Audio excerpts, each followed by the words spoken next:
Comic books were such a big part of pop culture that they were actually taking the actual stories and actually turning them into games. I never really thought about it, but like back in the 90s, video games are actually based off of the comic books and not actually based off the movies. One of the selling points of this game was that like the first batch or like the first run of the game was all red cartridges. If somebody sells something and tells you it's a collector's item from the get-go, it'll never be a collector's item. I got my copy of Max of Carnage at the bargain bin in CVS. You listen to the music. The music isn't really like catchy. Just the same thing as dun dun dun dun dun dun dun dun dun dun dun. Yeah. They actually took panels from the comic and actually cleaned it up, and put it like on the consoles, which is cool. He teams up with some other bad guys and kills a lot of people, and so Spider-Man has to team up, with Venom and some other people like to stop him. You can like walk around the street and you can jump on the wall, like you can like swing, yeah. You could also throw webbing at people, I believe. I think like if you like tap it or something. Yeah. It's one of the few Spider-Man games.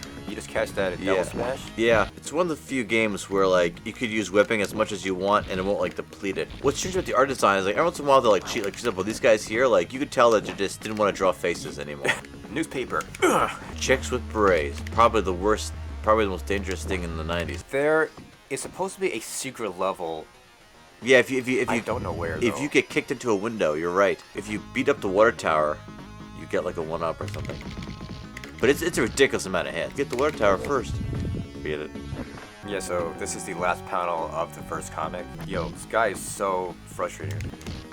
Yeah, see, like that, Yeah. As you play the game, you'll notice that like punching people is almost useless. It's just throwing people on top of each other that's gonna like get you through this thing. So I guess, like in the past, he stopped Carnage before. And so what was the deal with Venom? I mean, was he popular back then, or did people hate him? Like, I don't. I think he became a freaking anti-hero character because he was supposed to be the main villain to Spider-Man, and then eventually he comes over, becomes his own character. I can only punch him like in a certain spot, like if it's too close. Yeah.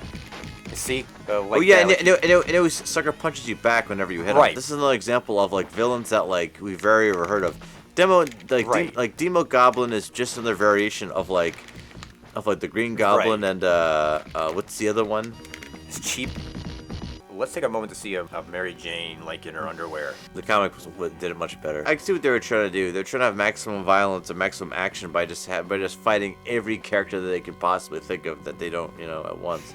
Yeah, but that's probably why the comic got bad reviews, is because like it was so shallow. I would definitely play Venom. Well, I mean, I haven't practiced playing with Venom, but alright, screw it. Oh man, he's like much slower. When you pick up that freaking dumpster, it's hilarious. He says it with one hand. That's slow, he's confident. Man, that's some terrible animation. Yeah. He's slower, but he's stronger. What's funny? I remember the Super Nintendo version had a lot of bass. Do you know what I mean by that? I mean, like, whenever you would punch anybody, it sounded like popcorn. The best way to fight all these characters is to get them all on the same side of you.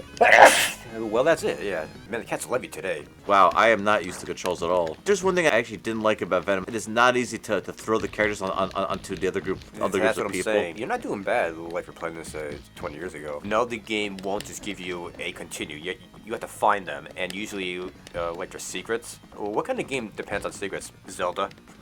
Yeah, warp whistles. You have to buy a blue candle and then light the candle in front of a random bush. Oh wait, Castlevania 2, right? I mean. Yeah, Castlevania 2 had a lot of issues. And the hints are like, hey, there's a wall. The art design isn't the greatest. Like, this is what I was talking about weird art designs. I mean, like, yeah. Look at these guys. Oh, and I love how 0 is 0. Like remember how 0 usually means like one life? Yeah, throwing people is important, like when they stand behind you and stuff. I feel like that's the heart of like any like fighting game, is getting them all on one side, whether it be Streets of Rage or even Splatterhouse 3. I think Cloak might be more powerful than the Black Cat, so I'm gonna skip these Black Cat power-ups. You can get both. Wait, no, pick them up. You sure? Yeah, so here's the deal. So this was kind of annoying. On the Sega Genesis, you needed the 6-button controller, but on the Super Nintendo, you would always had the buttons. But on the top ones, there's 2 of those buttons actually cycle through the special attack.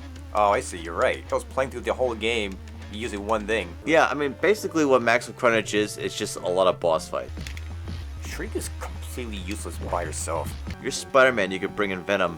If you're Venom, you could bring in Spider-Man, who will come in with like the plasma ray gun. The sonic ray gun, or whatever you want to call it. And it's funny because they're not even holding it, like it just like floats in their body as they fire it, Oh yeah, so like they want to steal the sonic gun. Yeah, that's what I was talking about before, yeah. See, the Fast Four are out of town. There you go. Out of town. But don't worry, we have Firestar around, a character which no one's ever heard of. You were talking about Firestar, which is funny because in DC Comics there's Starfire, and then Marvel has Firestar. Yeah. So to beat this level, you definitely want to master the backflip. Also, I love how in the comics, this scene is approximately 3 panels long. You don't even see anybody fight these in the comic. It's just, you just see these things destroyed in the hallway. This is the cruelest thing like to do right before a boss, is to have these cheap things right here. Look at that, it's a big generic bad guy. Yeah, I literally just jump out of the wall, punch him a couple times, and jump back up on the wall. Like, it takes the longest. Get off the roof! Get off the roof! I believe there's a hidden stuff behind. Yeah, there goes. Yeah. Is there no power-ups behind the friggin' tree? Yeah, there is. Like, there's more. Oh, look, it's a character carry-on, which again is a character that no one's ever heard of. Yeah, see, like, he just like latches on your head. He just like takes away your health just to make the game harder. You know what I mean? Kind of like having a girlfriend for too long. Yeah, see, he has the gun. See how it just floats? He doesn't even like, he doesn't even hold the gun. It just like floats around his body. What's funny is that you can't hurt him. I think if you try to hit him at a certain point. Like you can, it's just like hard. It's just. Yeah. He's kind of like that plastic bag in American Beauty.